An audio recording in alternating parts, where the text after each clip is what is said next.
যে কোনো মুহূর্তে বাংলাদেশের পরিস্থিতি আরো খারাপ হতে পারে বলে মন্তব্য করেছেন আওয়ামী লীগের সাধারণ সম্পাদক ওবায়দুল কাদের। আজকে তিনি অনুভব করছেন যে বাংলাদেশে এতগুলো মানুষকে হত্যা করার পরে, এতগুলো মানুষকে নির্যাতন করার পরে নিশ্চয়ই বাংলাদেশের মানুষ বসে থাকবে না। বাংলাদেশের মানুষ জেগে উঠবে। বাংলাদেশের প্রত্যেকটি অঞ্চলে এই ফ্যাসিবাদের বিরুদ্ধে আওয়াজ উঠবে। তিনি এখন শঙ্কা প্রকাশ করছেন যে কোনো মুহূর্তে বাংলাদেশে মানুষ ফুঁসে উঠতে পারে। এর চেয়েও ভয়াবহ পরিস্থিতির সম্ভাবনা রয়েছে। যে পরিস্থিতি কয়েকদিন আগে আওয়ামী লীগ দেখেছে তার চেয়েও ভয়াবহ পরিস্থিতির জন্য তিনি প্রস্তুত থাকতে বলেছেন, যে পরিস্থিতিটা নিয়ন্ত্রণহীন হতে পারে। এবং তিনি দোষারোপ করছেন যে ঘাপটি মেরে বসে আছে যারা এই দেশের পরিস্থিতি উলট পালট করে দিতে চায়, তারা এখন জাস্ট একটু ঘাপটি মেরে বসে আছে।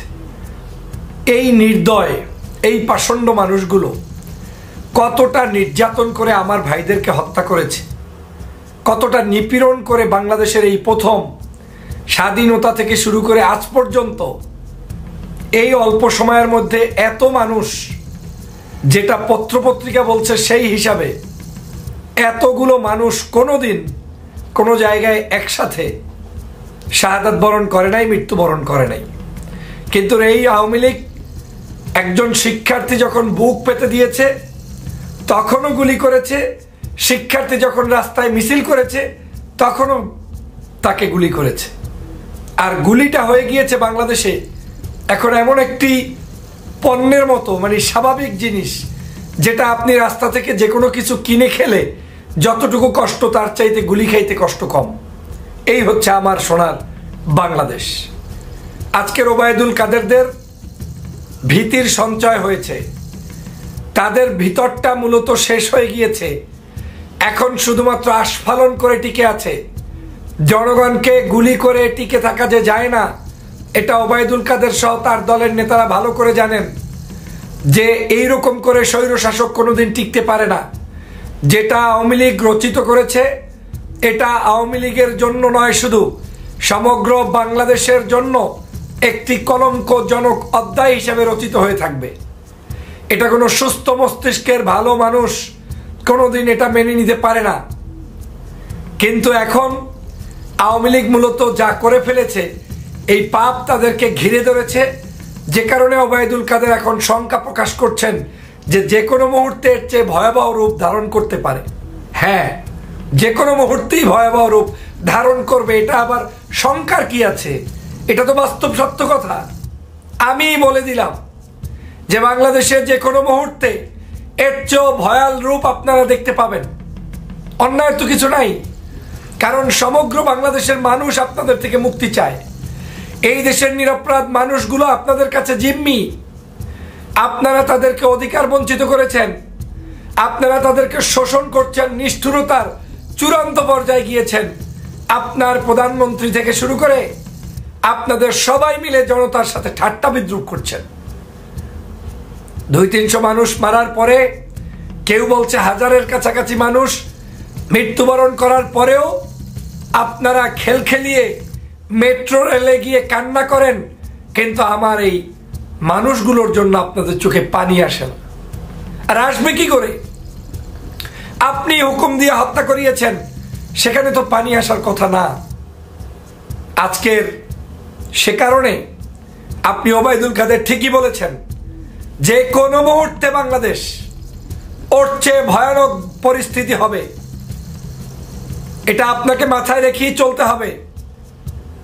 আপনারা এই 15 বছর পর্যন্ত মানুষের উপরে জুলুম করে, অত্যাচার করে এক প্রকার শান্তির জীবনযাপন শুরু করেছিলেন, মানে রিল্যাক্সেশনের মধ্যে ছিলেন। মনে করেছেন কিছুই হবে না, কেউ আপনাদেরকে খোঁজ নিবে না, আপনাদের বিরুদ্ধে কেউ জাগবে না। মনে করেছেন যে বয়স্ক মানুষদেরকে তো ফাঁসি টাসি দিয়ে শেষ করে ফেলেছি, ইয়াং জেনারেশন তো নাচানাচির পার্টি আপনার সাথে নাচবে, এই ধারণায় মত্ত ছিলেন। কিন্তু এই ধারণা আপনাদেরকে ধ্বংস করে দিয়েছে। বাংলাদেশের সমগ্র আজকের এই ছাত্র সমাজ জেগেছে, দল মতের ঊর্ধ্বে উঠে সবাই ফ্যাসিবাদের কবল থেকে মুক্তি চায়। আজ এই মুক্তির মিছিল আপনি থামিয়ে রাখতে পারবেন না। কাদের সাহেব, ঘুমানোর জন্য প্রস্তুতি নেন, যতটুকু পারেন আরামায়েশে ঘুমিয়ে নেন। যে কোনো মুহূর্তে আপনাদের ঘুম কেড়ে নিবে এই বাংলার দামাল ছেলেরা। আপনাদের শ্বাস প্রশ্বাস বন্ধ হয়ে যাবে। দামাল ছেলেরা মিছিল নিয়ে যখন আসবে, কম্পন সৃষ্টি করবে, তখন আপনারা চোখে মুখে কিছু দেখতে পাবেন না। আর হত্যাকারীর কোনোদিন বেঁচে থাকতে পারবে এটার কোনো সুযোগ নেই। আপনারা আমার সাধারণ শিক্ষার্থীকে গুলি করেছেন, আমার শিক্ষার্থীরা আপনাদেরকে ছাড়বে না, তাতে কোনো দল টল লাগবে না। এই যতগুলো মানুষ হত্যা করেছেন তার বিচারই তো আপনাকে জনগণের কাঠগড়ায় দাঁড় করাতে হবে। প্রিয় বন্ধুরা আমার, এদের লজ্জা নাই, শরম নাই, বেহায়াপনা এতটা বৃদ্ধি পেয়েছে যে তারা নিজেরাও জানে না যে কি বলছে আর কি করছে। সারা বাংলাদেশের গাড়িতে, বিভিন্ন জায়গায়, অফিস আদালতে আওয়ামী লীগ নিজেরা টাকা খরচ করে আগুন টাগুন দিয়ে সেইগুলা আবার দোষারোপ সৃষ্টি করছে ছাত্রদের উপরে, আবার সেটার মধ্যে দল ঢুকাই দিচ্ছে। এই হচ্ছে আওয়ামী লীগের রাজনীতি।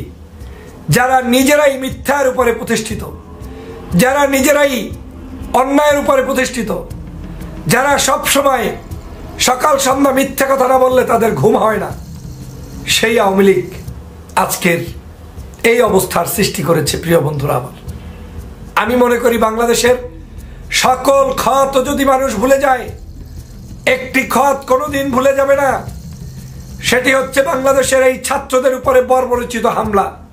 কারণ আমাদের সন্তানদের, আমাদের শিশুদেরকে নির্বিচারে গুলি করা, হত্যা করার অধিকার কাদের সাহেব তোমার নাই। এই কাদের এবং এই শেখ হাসিনা হবে হুকুমের আসামি। আপনারা জানেন, যেদিন ওবায়দুল কাদের বলেছিল যে এখন যারা আন্দোলন করছে তাদেরকে সময় মতো বুঝিয়ে দেওয়া হবে, তার 3 ঘন্টার মধ্যে আবু সাইদের বুকে গুলি করা হয়েছে। তারপর থেকে গুলির পরে গুলি। আজকের বাংলাদেশের সমগ্র বাহিনীগুলোকে দলীয় বাহিনীতে পরিণত করেছে। অতএব দেশপ্রেমিক জনগণই দেশকে উদ্ধার করবে এবং দেশপ্রেমিক জনগণই দেশকে উদ্ধারের জন্য ঝাঁপিয়ে পড়বে ইনশাল্লাহ। আর তাই হবে ইনশাল্লাহ, তাই হচ্ছে ইনশাল্লাহ। বাংলাদেশে ওবায়দুল কাদেরের সংখ্যা দ্রুত সম্ভব বাস্তবায়ন হোক, সে প্রত্যাশা আমিও করি। আমি বিশ্বাস করি ওবায়দুল কাদেরের এই আশঙ্কাটা আসলেই সত্য।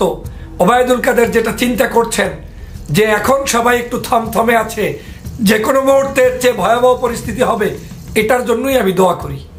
আমি আল্লাহর দ্বারে দোয়া করি কাদেরের এই যে মানে উপলব্ধি, এটা যেন দ্রুত বাস্তবায়ন হয়। কারণ বাংলাদেশের মানুষ ওবায়দুল কাদেরদের দুঃশাসন থেকে মুক্তি চায়, ওবায়দুল কাদেরদের অপশাসন থেকে মুক্তি চায়। অতএব আগামী দিনে যে কোনো মুহূর্তে, যে কোনো ঘন্টায়, যে কোনো দিন বাংলার দামাল ছেলেরা আকাশ বাতাস আলোকিত করে ওদেরকে পরাস্ত করতে পারবে ইনশাল্লাহ। প্রস্তুতি নিন, সময় আমাদের। বাংলাদেশের জনগণের বিজয় হবে। লাশের মিছিল কমিয়ে আনতে হবে, বাংলাদেশের মানুষের স্বাধীনতা ছিনিয়ে আনতে হবে।